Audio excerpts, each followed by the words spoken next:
This season, a new hot deal has arrived at Metro. $25 a line for 4 lines with all the data you need and 4 free Samsung Galaxy A15 5G phones. Getting Metro's best deals is easy. No ID required, no activation fees. Get a new number or keep your own. It's up to you. That's 4 lines for $25 a line, plus 4 free phones. Visit a store or go online today. Only at Metro by T-Mobile. When you join Metro Plus Tax. For a limited time and subject to change. Max 1 offer per account.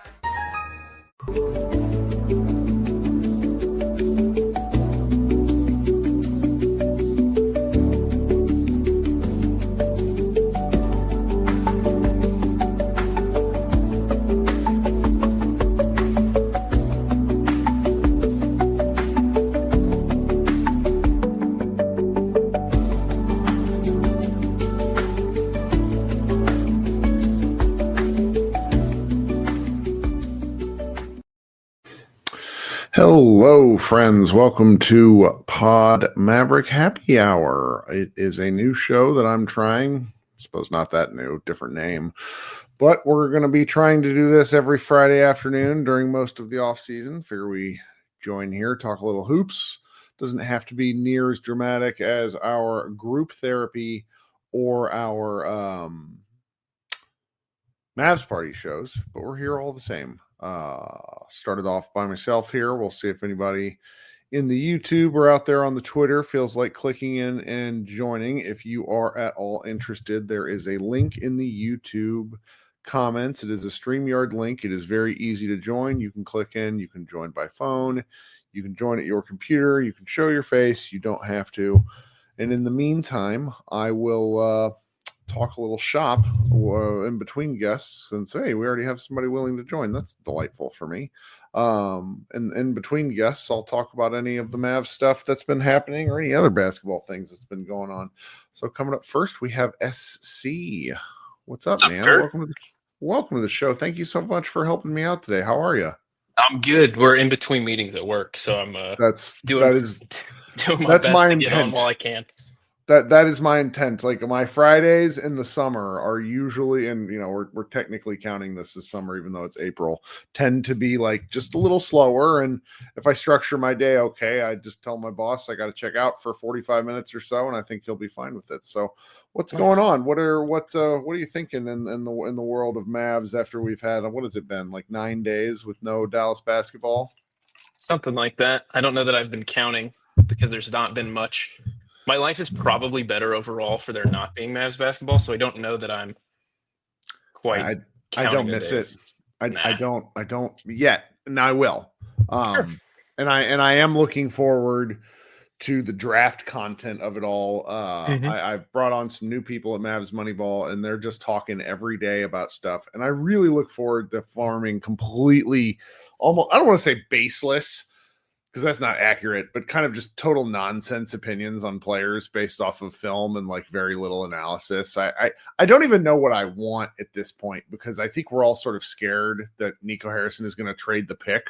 But did you happen to see what the Suns are putting out there as far as what they expect back for Kevin Durant? No, I have. Well, is this as of when? As of this morning, they put out I saw an article, or maybe it was a tweet, that essentially said they expect to recoup what they paid for him, which that's a brilliant starting point. Sure. It's not what they're going to get. Are they going to be able to send out the Kevin Durant of X number of years ago that they received? But in terms of a bargaining position, it's a strong start point. It's like the opposite of the Nico Harrison position, which is what will you take? Yeah. And if that's the case, I sort of think that, it was sort of long assumed, and this is before Kyrie got hurt, that that Kevin Durant might be part of any offseason deal. And now I think that's completely out the window. And it gives me a little bit of peace, because that means that maybe the Mavericks could hold on to the draft pick. Yeah. And that is nice. That's nice. I don't know. If you're the Mavs, if nothing else, you learned the 1 year that you had an awful, terrible, horrible year, you were able to kind of recoup it and get something exciting in the draft. So perhaps because it's worked once, maybe they'll think that it could work twice. That's right. That's at least what I'm telling myself. Well, honestly, it's how teams have to be built. HP Basketball on Twitter, my friend Matt Moore, Area Lunatic, had a really interesting thread about team construction and how the CBA it's ruined the ability to, you kind of have to do almost like a football build, where in the NFL you have to time it around the quarterback and contracts and really just kind of get lucky. The Celtics are probably going to be the last like really, really rich team we see underneath the CBA, because other teams just can't afford to do it. Even if you have got like the money, it just becomes prohibitively expensive to keep a team together. Did I see today, because Evan Mobley won Defensive Player of the Year, doesn't his number goes up, right, and puts them above the second apron? Which is, I mean, and that you want to say that wasn't the intent. You hope it wasn't the intent, because the hope was to keep Steve Ballmer from buying a team every year. But this is not what they could have wanted, because like, you don't want to break up a good team because you don't have, like, it's not even a money thing. It becomes a flexibility thing. Like, all these teams, save for maybe 5 NBA teams, can afford their salaries. Mm-hmm. It's kind of crazy to me. And I think, but understanding that for the Mavericks, you have to build through the draft now. You can't, like, everyone keeps telling me, oh, Nico Harrison made those comments about being able to attract free agents. It's like, what free agents? Like, with what money? With what money? Yeah. It's really something. And then your problem is, well, you've got this year, you've got next year, you have 2029, when hypothetically the Lakers are going to be good. Yeah. You have, did Cato say they have no seconds till 2031? They have no, and I found that out when writing my Fire Nico article. Like, I think I knew in my head, but I just had never cared. And then when I saw it all written out, I was like, oh no. Yeah, it's bad. It's bad. But I don't know. So I had a conversation with a friend yesterday who was like, hey, I'm done. You know, he's been done with the Mavs since the Luka trade, which I totally get, totally respect. I'm a sicko. And so like a week later, I was already telling my wife, like, hey, I'm going to keep watching all these games. And I've been watching draft content and trying to get excited for that, because I want to move forward. I know that's not everyone, and I get it. Everyone can feel the way that they feel. I'm emotionally stunted, I guess, perhaps. And I'm just ready for, like, the Mavs were at a level at which I was like, hey, we're going to contend for championships every year. That's my idea. Yep. Now I'm like, hey, they are okay. They could get lucky and be kind of good. And so my expectations have just kind of dropped. So I'm like, let's put some stock and some hope in the stuff that I think will make them better and make me have a better time watching them. Which is why the other night when you were like, hey, maybe they draft Jeremiah Fears and he's frustrating, but at least fun. Mm-hmm. And that's kind of at the level I think I am with the Mavs, is like frustrating but fun. I think is like the high end of what we could get from this team, because frustrating and bad basketball is just so terrible to watch. That's where, do you remember the year before Luka, when Dennis Smith Jr. was the point guard? Mm-hmm. That was how I felt around game 40. And it was just like, there's nothing here. Carlisle's sick of this. And you know, some of this you have to constantly couch in the conversation of, depending on what ends up happening with Nico Harrison, whether he stays or whether he goes, that is entirely out of our control. So I have to have that conversation kind of two-tracked, where in my head, I hope they fire him before the draft. In my heart and my head, that's what I hope for. But my head understands that's likely not going to be the case, that things will have to go badly before they actually remove him. And until then, you have to sort of assume the Mavericks are going to try to field a reasonably, you know, I've on that live stream I do during games, a couple of guys are constantly like, well, the Mavs are going to be pretty good next year.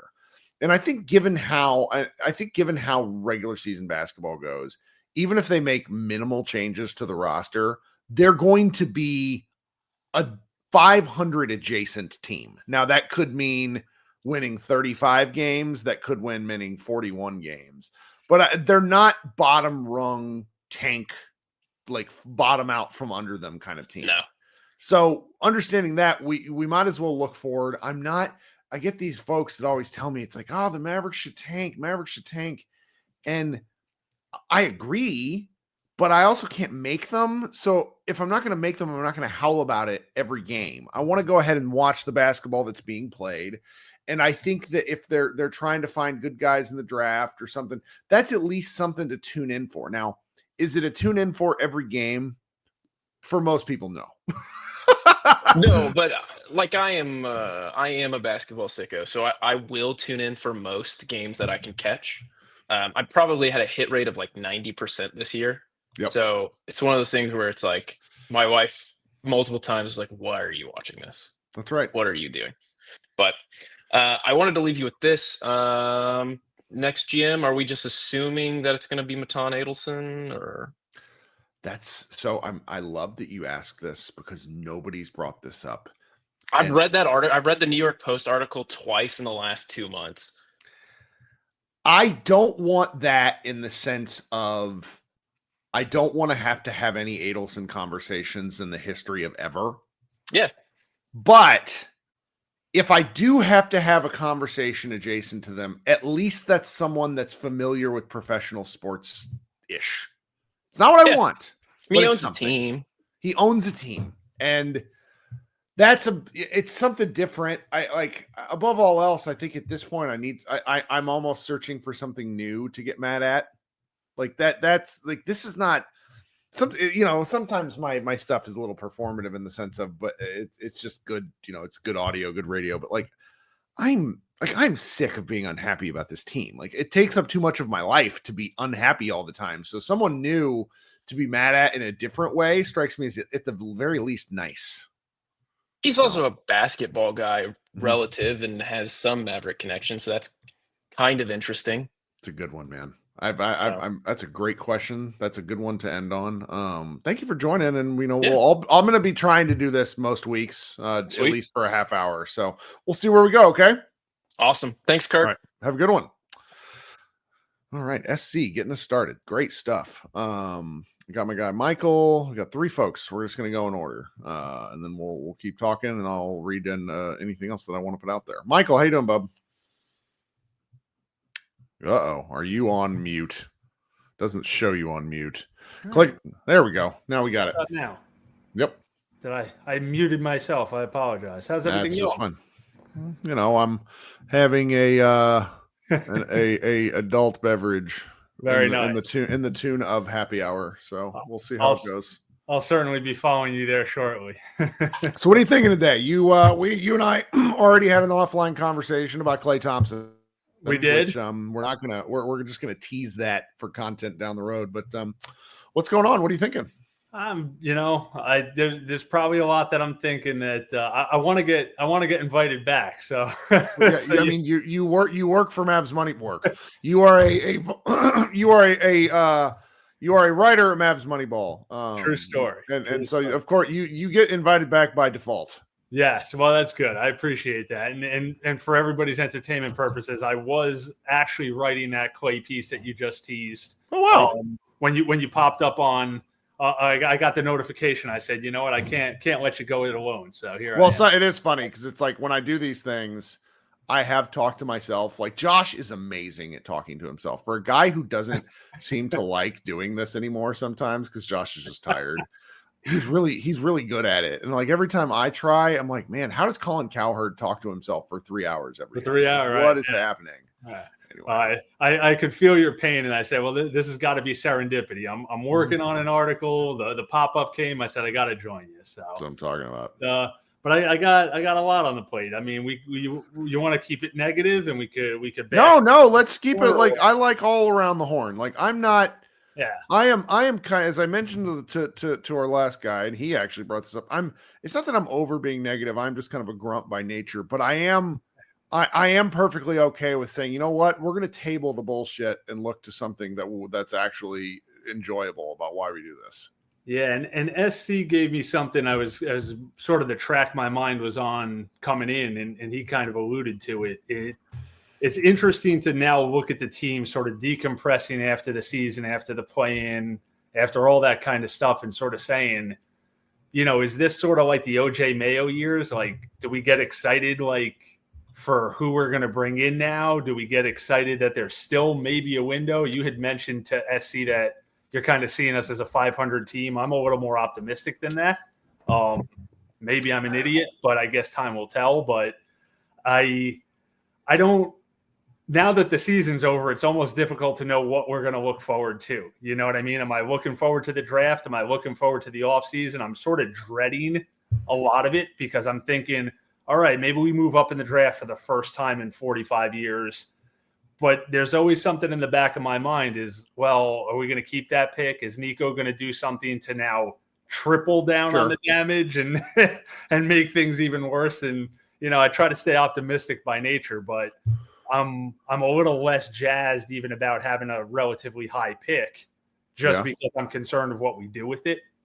And, the Durant trade, and as you alluded to when you were chatting with SC before, the Suns are looking for everything they got back. I don't, with all due respect to KD, I don't think you sell a used car for the price you bought it. Sure, but it is a starting point for a bargain when the only thing the Mavericks have to offer is like players and a far distant pick. I think that shoves you to the back of any line, which effectively for me takes them off the playing field until we hear more. And I actually garner a certain peace of mind knowing that they're not actually involved in that. Yeah, I sort of do too. And I mean, there's a lot of different ways to look at it, right? One school of thought is go all in, super team it, whatever you think of that. That's a whole other conversation potentially. Right. I mean, you're almost the Brooklyn Nets again if you bring KD in, and we saw how that worked or didn't. But one school of thought is, look, go all in, let these guys retire, fall off, whatever it is over the next few years, go for broke over the next 2-3 years and trade the pick and so on and so forth. And maybe Durant forces his way here. Who knows how that could all play out. But I think I'm a little bit more in the group of, I kind of like what we have now. I do think there's a chance in the next couple of years pending Kyrie's recovery time frame and such. But you gotta – You've talked about it a lot on our staff meetings and things like that. We don't have a lot of control over our picks for a good long time. That's why this one's so important to me. Yeah, this one's real important to me, and I hope they take a real swing. I hope they keep the player. Quite honestly, I mean, if you're that committed to this team as it is, and that's what you're preaching, and again, notwithstanding what we want to believe from Nico, but if that's really where you're at. And it was all injuries that did it, you better capitalize on this pick and retain it as far as I'm concerned, if that's really what you expect us to believe, That's right. But I don't know. I'm trying to remain hopeful. I hope we don't. I think you should. Doldrums don't come and really shouldn't come until about August after the summer league's been dead for a couple of weeks. There's one of my personal, this is just coming from a content person's point of view. One of the challenges with Nico excising all non-American talent from the team is that there's zero Mavericks angle for us to cover anything overseas during the summer. Yeah. And that sucks because I'll probably still watch that stuff just because it's on TV, but I like having the ability to talk about it here. And that's so, I think is there Eurobasket this summer? There's a tournament this summer, a big one. And I wish we could follow it from our point of view of coverage just to have something else to kind of keep us in the mix. But instead, what we're actually going to get, and Josh Bowe will love this, is a true offseason of probably 60 days where there's just nothing happening. Nothing happening. And we'll instead talk about, football and whatever else comes up. And then Josh and I will have to figure out a way to come up with content on this thing. But yeah, is there anything else you're thinking this afternoon, man? No, just to echo that, and we'll turn it over to the real fans here. I'll get back to writing, but I do lament that lack of Euro sport in a way because it's been part of Mav culture for 27 years, Yep. And it's real odd to be in that position of not having some of those things that were so ingrained. Not just a player like Luka, but all the things that kind of come with it, and it's going to be interesting territory to sort of navigate as we move forward here into the new world order. It's like a very opposite thing, whereas for most of Dirk's tenure, nobody ever cared about the NCAA tournament or anything like that, or prospects or anything, because you had Dirk. Then you have and so now we're kind of almost in a complete role reversal where you're looking at all these guys and thinking about people and forming strong opinions based off of other people's opinions, which is really I like that part, but it is very new. Yeah, definitely new. Well, anyways, thank you for taking part of your afternoon to talk with us. Okay. Likewise. I'll see you on it soon. All right. Take care. I'm going to take a brief, at least, audio pause here in attempt to insert some ads. I keep getting interesting feedback from the people who are in charge of this for me. And they say, well, it works on some platforms and works on and doesn't on others. So if you are hearing them, I would like to know. If you're not hearing them, I would also like to know. So the various ways to get at me. We'll be back in just a second.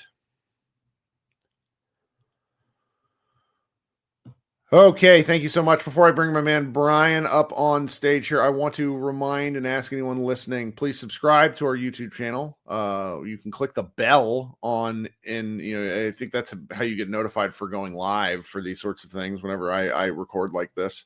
Also, if you're listening on an audio format, please subscribe as well. We're kind of in the dark point in the Dallas timeline, and this is where you figure out who your real and best fans are. I don't blame people who are fair weather in this regard, but if you're with us, I value you, and I want you to know what's going on. Bags notes. Nothing on YouTube. Yeah, I have to figure out how to actually insert an ad on YouTube Live. I do this almost entirely for the audio stuff, which is where we get most of our downloads. We kicked a video a couple of years ago, largely because it was an untapped audience, and it allowed me to do this, which I can then spit out into an audio form relatively easily. Okay, coming up next is Brian. How you doing, Brian? Man, it's Friday. It is kind of gloomy here in Dallas. Oh, my camera just moved a lot. I don't know. Feels fine. Pretty good. Just got a Bath and Body Works order in. That was on sale the other day, so I'm having a good time. How about you? Yeah, well, we've gone, what? So today's Friday. We've gone 4 straight days, I think, without any disaster. I mean, I guess the day's not over yet. We've gone 4 straight days without any like mind-numbing Nico Harrison adjacent news. There's not been any really out front painful Mavericks news. I think the most interesting thing that's happened in the Mavericks world over the past probably 96 hours had to have been Tim McMahon going on Bomani Jones's podcast and saying that Jason Kidd was open to trade. Like he said in an off the record comment that if he didn't get himself together, he'd be fine with shipping Luka off. So Kidd's whole notion of that he wasn't a part of this, as we all know, is bullshit. But that's kind of the only, other than Bomani Jones saying he has to be fired too, which that was a shock to me. I don't know why. I wasn't ready for some of the media people to be like, what is happening? I guess. Well, I can tell you why, because Bo has been in the media, one of the few people,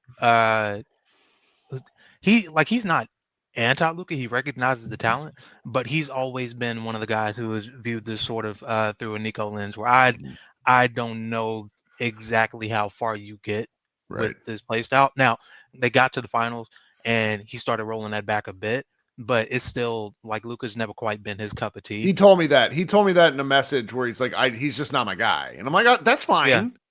Yeah. That's a good position to take. Yeah, sure. Like that's totally fine. That's totally defensible if that's just how you feel about it. And he's always been upfront about that. So, it's not like there's been any shame in this game about that. But the fact that even he was like, look, you can't trade that dude in that city in that manner and have the back end like not be immediately like get an immediate payoff from the trade and keep your job. There's no way you can have all of those things happen and you still keep your job. Yeah. Like if anybody's being reasonable. So that was funny. Oh man. that I enjoyed. But other than that, there's tidbits here and there. Where did I thought I saw somebody cover something adjacent to, maybe it was just Nico. Like, we got whatever happens with Kyrie is probably like the only really immediately interesting thing other than the draft kind of hanging over this team. I guess it's worth dawning on now. So a Twitter user that has me blocked, I can't remember the handle, it doesn't matter. I would love to give that person credit. I can't find it because they have me blocked. Put out a really solid tweet about 4 days ago where he or she, I can't remember, said Daniel Gafford is going to end up with the Lakers, which sent me like in an existential spiral of like how it could happen. And it's like a 3-teamer with Utah getting back who who's their guard? The Colin Sexton, where it's Okay. like a three-teamer with Utah and the Lakers, where the Mavericks end up with Colin Sexton. And Okay. Cato mentioned it on their podcast yesterday, just as like a concept, like the Colin Sexton of it all, maybe not the Lakers of it all, but I'm sitting here thinking I don't hate it. And I wanted to know your thoughts on it because we were talking Daniel Gafford earlier today. Well, I was one of the ones at the deadline. I was like, look, if you're trading for Anthony Davis, go knock on Chicago's door and see if Gafford for Kobe White is something that they are interested in right now. Obviously, they did not do that. Right. And it is going to cost them because they are keeping Kobe White because Kobe White averaged like 30 points a game for like a month to end the season. But yeah, Colin Sexton, like Gafford is your bait to go get a guard now. That is how you get a guard.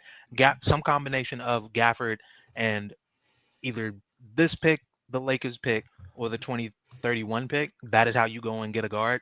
I hope that.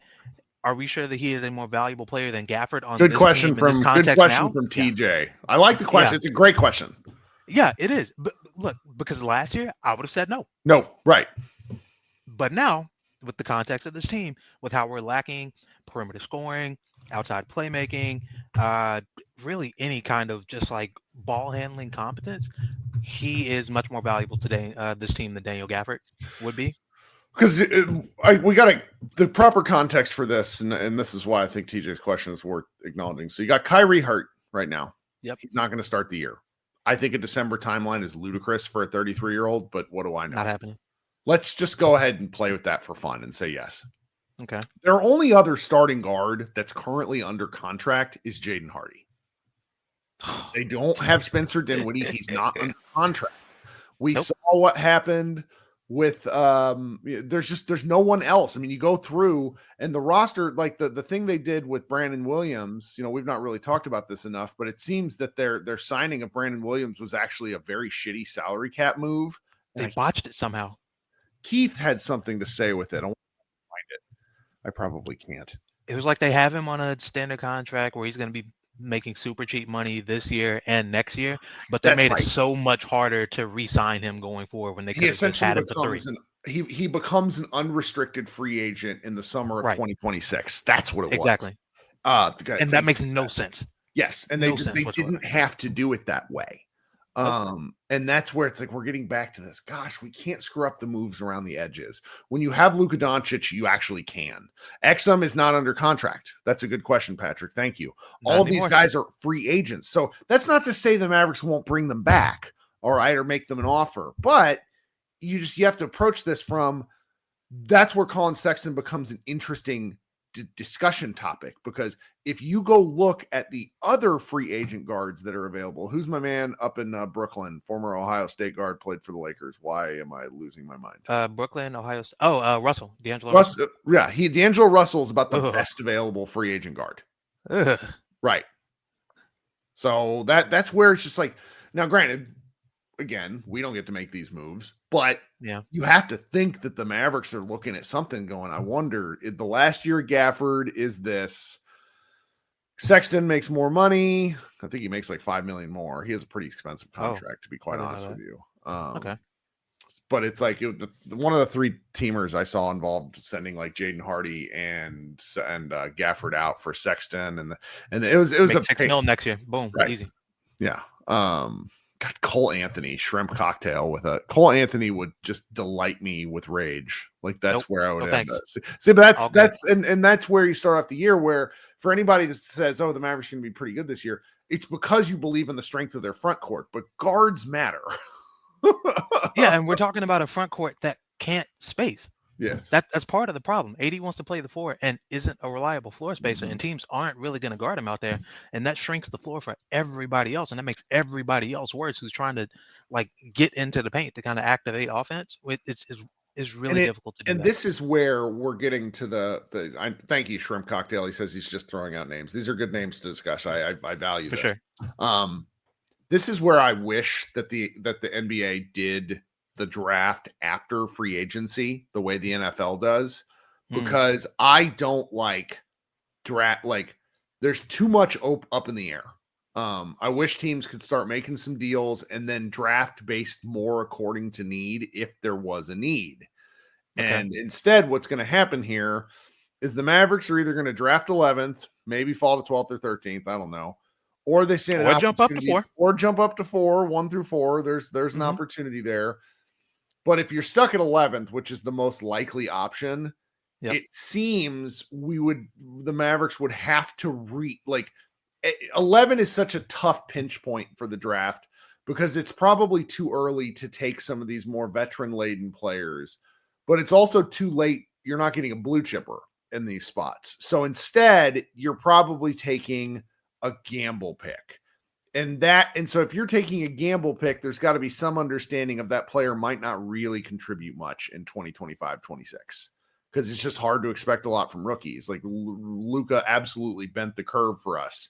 That's not happening again in all likelihood. So you just got to start thinking about free agency in concert with the draft. And so there's just a lot going on. So. Yeah, you are praying for Fears or Richardson to fall to 11, and then if not, more likely than not, you are trading back. You're trading back, and you're trying to get multiple picks, like a pick in the early to mid 20s and like a pick in the 30s. When in the heck has it? This is something else to pitch to our. When in the heck has a team traded back? I cannot remember a team earnestly trading back willingly. Man, I didn't. You're thinking of it in the like as the plan, up, yeah. So I just don't remember. I don't remember. I'd have to look into that, because I honestly I think that should be the plan going into this draft. I think there are enough decent guards you can find somewhere in the 20s range, and then you can go and use that extra pick either also in the late 20s or maybe in the early to mid 30s and go add a player of real value that could actually help this roster. Like go add a big somewhere in the 30s, since you're pretty much going to be giving up Gafford to get a starting guard at some point. Yep. Yeah. It's a good question. These are the thoughts that we have in the depths of off season. The first weekend, we're gonna have several months to talk about all this. It's gonna be really fun to get really passionately aggressive, and then the Mavericks do something completely apart from anything we've talked about. Makes us all rage. You know it. It's coming. All right, you got anything else for us? Not particularly. I just keep Patrick Dumont away from microphones. We don't need any more of that. Keep Nico Harrison away from microphones. We don't need any more of that at this point. We got what we needed. He's buried himself enough. Let us have some peace until the draft. That's all I'm asking from the Mavericks. Mm-hmm. Mm-hmm. Woo! Well, thanks so much. We'll talk to you when we talk to you. Okay, buddy? Of course, bud. Hey, you have a new podcast. You're allowed to tell people where to find it, if you want them to. Oh. Oh, you saw that? I started a podcast with my friends. Top 3 Protected podcast. Top 3 Protected is a good name. Yeah, my friend had it from years ago, and I was like, "Man, this is a really good name. Good name. Are you sure nobody's using it?" And he was like, "No, it was mine from years ago." So, my friend Eddie, who's a Sixers fan, my friend CJ, who's a Spurs fan, and then obviously myself, and obviously all 3 of those teams are in the shitter. So. Name fits. Well, good, man. All right. We'll talk soon, okay? All right, bud. Thank you. All right. Coming up next is MJ. MJ, are you there? How are you? Yes, sir. Can you hear me? I can. Welcome back. What's going on? Hey, how are you? Can I call you Captain Kirk? Sure. When I say Kirk, I'm sure you've been chided about that. Well, it reminds me of my brother is named Scott, and I'm pretty sure that Star Trek was in syndication and like the only thing on TV when my parents got married. So this just has to be where it came from. So, because I'll give you a little. You might even know this, but there's a famous '80s song that makes reference to a Captain Kirk. It was a real popular song from a female singer in the '80s. Which song? And it was a German. 99 Luftballons. Do you remember that song? Yeah, of course. Because in the song it talked about everybody wants to be a Captain Kirk. That was one of the lyrics in there. But anyway, aside from all that, how's it going? How are you? How are you after the Cowboys draft? What did you think about the Cowboys drafting? Luckily, did you follow that at all? I moved here in '96, right as the Cowboys started to they went from being like America's team to America's laughingstock. And they've simply never been good since I've been here. And I moved from Kansas City And Kansas City was always a pretty good team, but not a great team. Yep. They were always good. Right. And until Right. Patrick Mahomes won his first game at the end of his rookie year, that was the first time a Chiefs quarterback that the Chiefs had drafted had won a game since I was alive. I was born in 1984. They went 35 years without a win from a starting quarterback that they drafted. And so now I'm just living the high life. Every game is blessed. Yeah, for me in you the are, football buddy. realm. You must be living it right. Yeah. But anyway, I'm calling out. I want to give you just a little gleam of hope, maybe, or maybe, Sure, why not? as they say, some chicken soup for the soul. Okay, it's about Kyrie Irving. Okay. With him, when people are injured, we kind of neglect, we forget the impact that their presence has on a team or with other players. Sure. And if you remember, I remember there were times watching Kyrie and the Mavericks play and how the ball moved, where just for that moment, they looked more together and unified than when Luka was out there. Absolutely. And I'm saying absolutely. that kind of. And it was hard for me to think that, because Luka, and obviously we see now, missing Luka and him playing for another team and how well he's playing and all that. But with Kyrie there was just something about the way the guys played. And you had to say a lot of it was him and his presence, and with him being there and being such a positive attitude and positive role model, and even maybe the coaches coached better. I don't know, but it just seemed like a dynamic that he had. And I just want to say that when he comes back, and hopefully he comes back in December, and I know he's older and he's coming back, from another really bad injury, I just have to hold out hope that they're going to be a better team than what people think.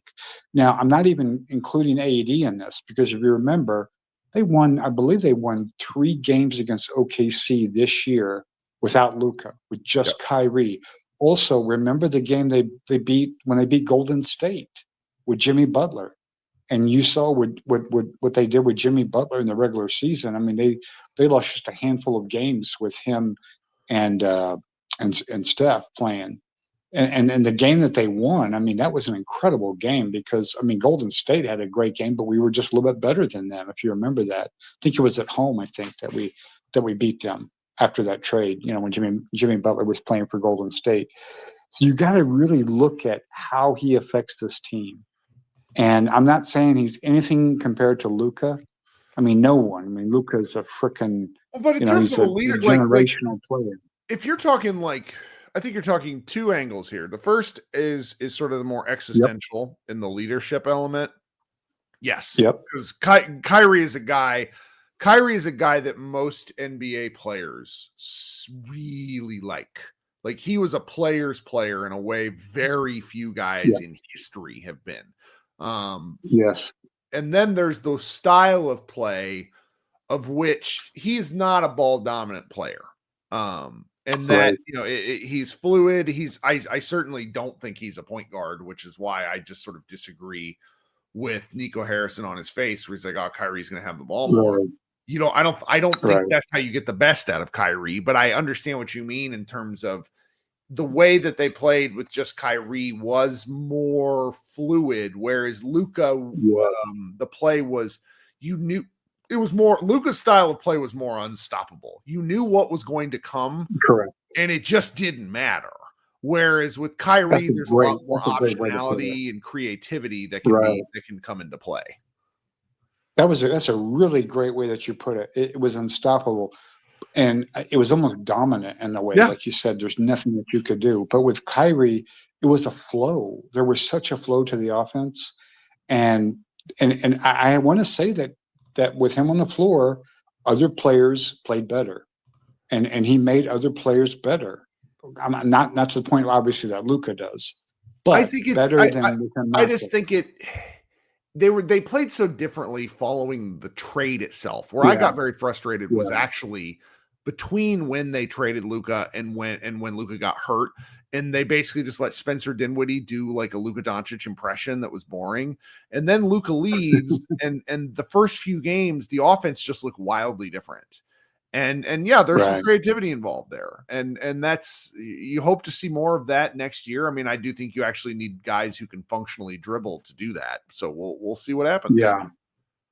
And then if you look at you look at what he was doing, and oh crap, I lost my train of thought. It was really good too. Sorry, I thought. my fault. No, it's okay.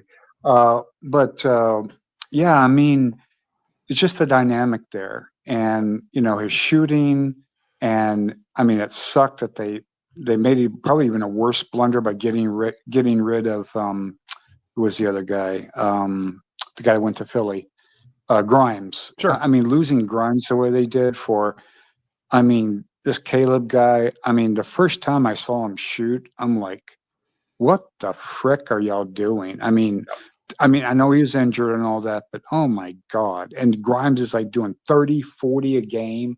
So not only did you trade the best frickin' player in this lifetime to our arch rival, and then you get rid of Grimes because you think that Caleb is going to be better when we play the fucking Celtics in the finals or some shit.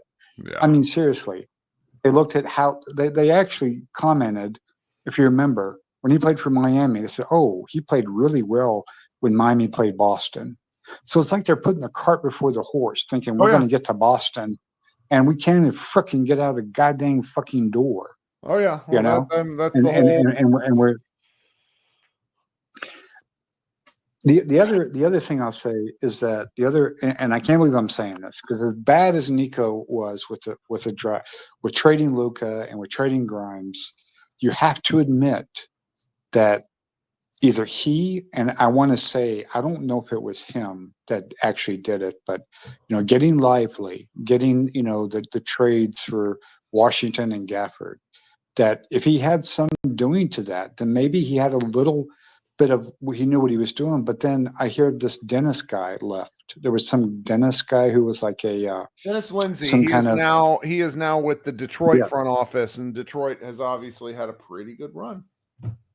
Exactly. I wonder if it was more Lindsay's input than anything that Nico. It makes me wonder, because Nico seems to be a freaking buffoon. I don't know how he would have been able to have steered the way we got Lively and the way we got Washington and Gafford. Do you think it was mostly Lindsay, or do you think Nico had some doing in getting those players? So I described Nico like this the other day. I think Nico's best attribute was his willingness to take big swings. And he took a big swing in Kyrie Irving, and it worked out. He took a big swing in offering 2 first-round picks for Kyle Kuzma with the Washington Wizards, only for Kyle Kuzma to somehow be allowed to turn that trade down. That trade, I can say with all honesty, would have failed spectacularly, because Kyle Kuzma is now with the Bucks and looks horrendous. Sending 2 picks out for him would have been disastrous in a completely different way for the Mavericks. Then he went. Then that trade immediately fell into PJ Washington, which was an expensive trade for the Mavericks, but worth it, I think, at the time in the context of Luka being your engine, and Daniel Gafford, another expensive trade. Those 2 trades worked out. They were all in moves. And so in his mind, and he's as much said this, in his mind, he makes good moves. So to him, going and trading Luka Doncic is an all-in move that just didn't work. Whereas he's yet to really understand the magnitude of what that means. So I think Lindsay was probably partially responsible for some of the minor moves. You're trading Tim Hardaway for Grimes. And that sort of thing, where there's some options going on, where I think he probably helped round out the roster in small ways. But Nico ultimately seems to want to be the driver for this entire process. I wonder with AD that the dynamic with pairing him with Kyrie, because to be honest with you, I just was not impressed with AD. He had 1 or 2 good games against some really trash can of some teams. Yeah. And when it really counted, he was a big frickin' zero. When we really in the Luka game, when Luka came to Dallas. And then obviously in the Memphis game, I mean, he had a stat line, but he didn't do jack, what. And it just showed me the kind of, I I don't have respect for him. I mean, they called him street clothes for years. Charles Barkley and TNT crew, they called him street clothes. Yeah. Because he never played. He was always injured. And you look at Luka. I mean, Luka, I don't know. I'm still seeing these bleeding knees. He's been having that for years now. Yeah. But that guy, I mean, he's wrapping himself up, to help. He's doing everything he can to try to play. And it just really bites in the end. And I hope that we don't go into, what the teams were in the 90s, the worst teams in the NBA.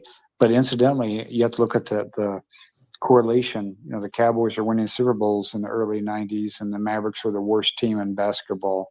So maybe Mavericks are the worst team in basketball. Maybe the Cowboys can at least make a freaking championship game, maybe win something. Yeah. No. We're going to see how it goes. MJ, thank you so much. You got anything else? No, actually, I wanted to ask you this. What do you think, as far as the trades and everything? So we have a chance to get the first, if we had the maybe a top 3 pick. I don't know much about the college, about who's going to be available, who's coming. I know Cooper Flagg, obviously. I mean, do you think if we had Cooper Flagg, do you think Flagg is I don't know if he's going to be like a Luka, but do you think he could be like a really, really good player, Cooper Flagg? Yes. Yeah. Luka, I mean, he's the best American-born player in several years. Really? He should be a senior in high school right now. That's how good he is. He reclassified. He's a year early. I've spent a fair amount of time watching him. I've watched him since he was about 15. It's like he was created in a basketball lab to make the white American basketball player great again. It's a bit of a joke, man. He is unreal. He is so good at everything. Now, I don't know if he's the kind of guy that becomes a centerpiece of an offense, but he is a ridiculous defensive talent. He do you remember do you remember a Utah Jazz player named Andre Kirilenko? Yes. Who would kind of do a little bit of everything when he was playing. Right. That's what Cooper Flagg is like, with probably more of an offensive boost. He is Are you serious? Outstanding. I didn't know he was such a defender. He's that good of a defender. Honestly, his defense was his calling card, and he sort of rounded out his offense. Like he's about 6'9". He's not super heavy. If this were the 90s or the early 2000s, he would be too small. But what centers really frighten you in today's game? Victor Wembanyama, Jokic, not Embiid anymore. There's just not that many guys where you go, oh, okay, I'm really worried that my star 4 isn't going to be able to guard. Like he's the kind of guy I would speak like this. Like paired with a guy like AD, they would wreck defensively. Paired with a guy like Victor Wembanyama, I would put the Spurs as like a top 5 team in the West next year. Like they're gonna be women, or depending on where Flagg goes, if he goes to a pretty good, like if he goes to a team that like jumps in the lottery, let's just say like, I don't know. Let me go look here. What is Tankathon? So let's say he went to, well, none of the teams that are really in the lottery are any good except for San Antonio. San Antonio's like, there's a real divide. There's a reason why all these teams are in the lottery, is what I'll tell you. So, but there's other good players. Of course. What's that? There's other good players. No, I'm sorry. There's go ahead. There's Dylan Harper, who is pretty sure he's Ron Harper's son, former Chicago Bull, crazy defender. Ron Harper. Wow. He's a heck of a player.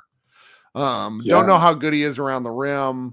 There's a super athlete out of Baylor named VJ Edgecombe. I think what's going to be the determining factor for a lot of guys this year is if they're actually as big as they're listed.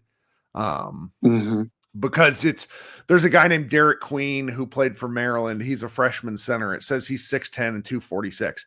If he's that big, that's a lottery player. If he's 6'8" or like 6'7.5", because teams mismeasure all the time, that's a different guy. Do you know what I mean?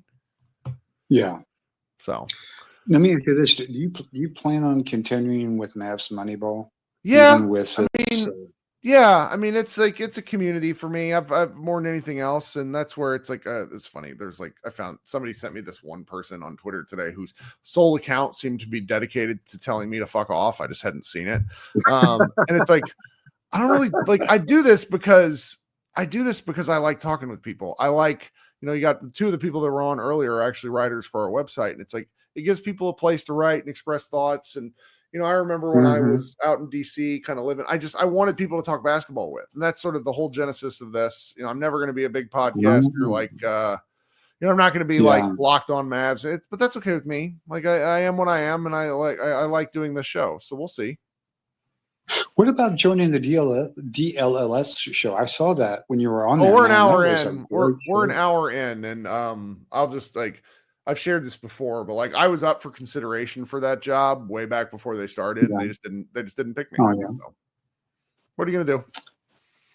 Well, I'll tell you, it was a great show when you were on it. Y'all really, it was really good, and you're great, man. I tell you, I love how you talk to the fans like this and spend your time and even some of the therapy, like you say, because sometimes, like you say, it's just best to talk about something. And trust me, we have every reason to have therapy. I mean, talk about tough losses, but now think about this, and I'll let you go. I'm thinking about last year when oh my God, when the Mavericks, when they made it to the Western Conference Finals, are playing Minnesota, no one's given us a chance. Everyone's because of what Minnesota, they destroyed Denver. They didn't sweep them, I don't think, but it was like 5 games or whatever it was. It was hardly a series.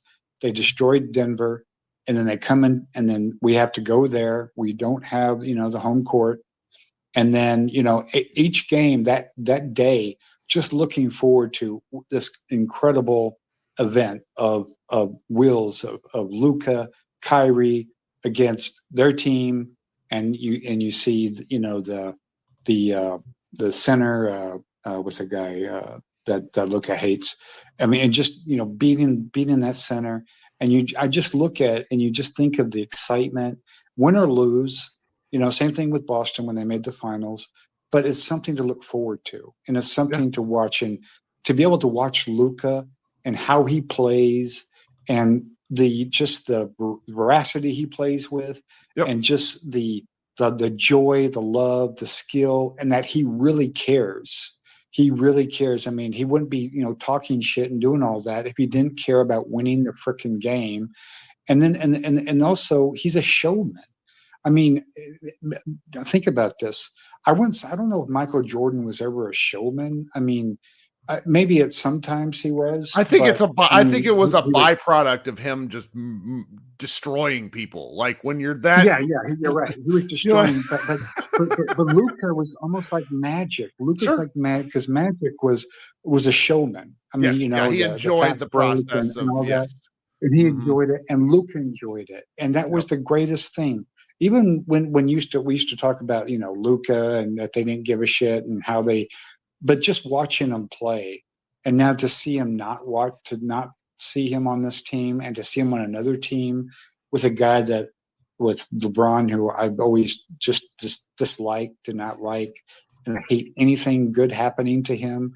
If he wasn't on that team, I probably would take the Lakers. I would be a Laker fan just because of Luka, but because he's there, I just can't enjoy it. But just to miss it watching that, and to being able to look forward to these games, that's what's so tough on people. It is. Well, hey man, thanks for waiting and talking with us. Okay. Thank you, man. I really appreciate it. God bless. Take care.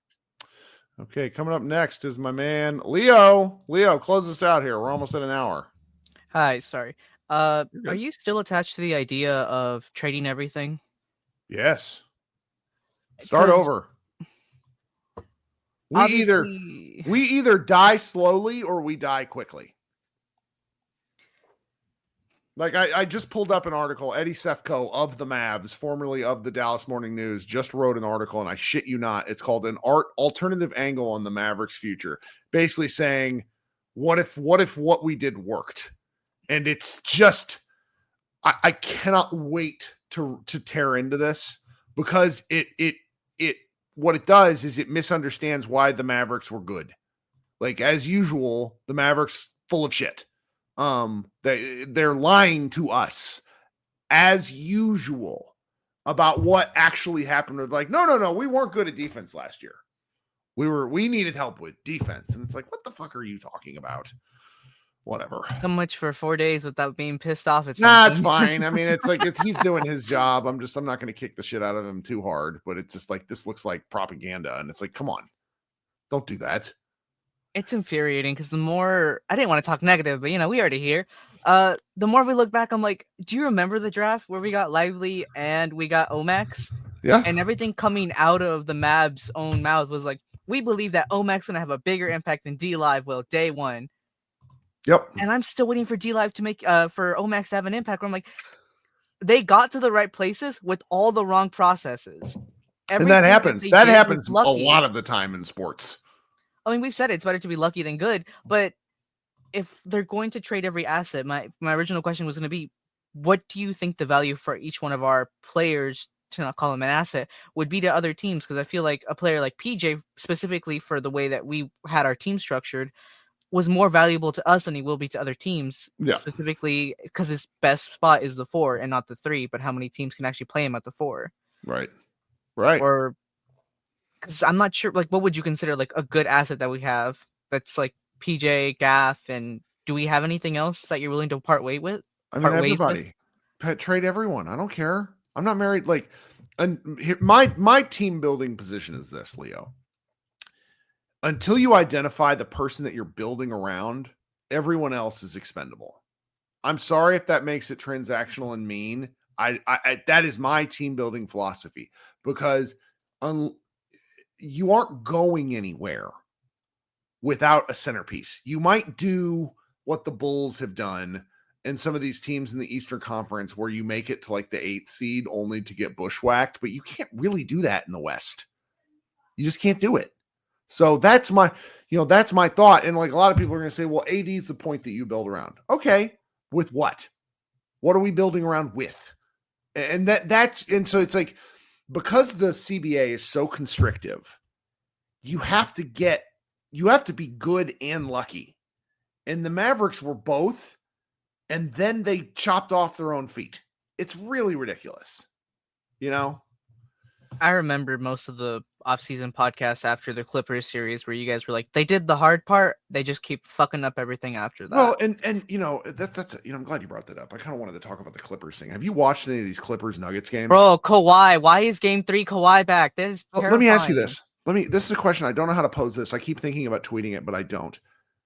What I would be curious about is, does the Clippers' current dominance change how you, or the royal you, like the people out there, change how you feel about how the Mavericks performed in those 2 playoff series against the Clippers that they lost? I think most people would open their eyes, because I feel like everyone even then didn't take the Clippers seriously. But as someone who was at I was at game 3.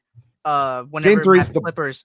Yeah. So I was there. I saw JB like mess up after Luka left the floor. I saw Rick call the stupidest timeout of all time. I was there. That was terrifying. That's not normal. No, there's very few players that I've ever seen do anything like that. And to just kind of like have everyone always write off, because like not even as a Luka topic, but just like the Mavs weren't good back. I'm like, we fought maybe the second or best team healthy in the West year after year when our own team construction was in the shitter. Our second best player was hurt. And it's like, it's amazing that so many of our players overperform. Like Timmy, for whatever the things he's done, will always have a special place because of how he performed in the first 2 games against the Clippers. We don't win those 2 away games without him. Yep. And I don't think the question will be taken seriously unless Kawhi and the Clippers do what they did yesterday all over again. Like, really smacked the Denver Nuggets back to back at home, because this could just be what solidifies the Clippers spot in LA, at least as an actual NBA team and not as a joke.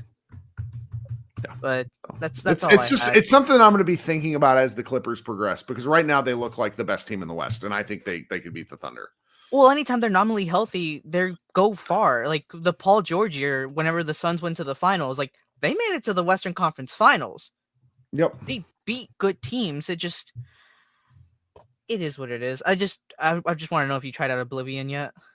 Yep. All right. All right, man. Thanks so much. All right, guys, this has been a great first show. We'll do one of these next Friday as well. Josh and I will be back at some point during the week. I didn't even get to talk about any of the stuff I had pulled up, which is fine. We've already talked enough. That's enough Mavs content. Go enjoy yourself. Everybody watch Andor. That's my recommendation. It's fantastic. Everyone be good. We'll talk to you guys a little bit later. Thanks so much for hanging out, and go Mavs.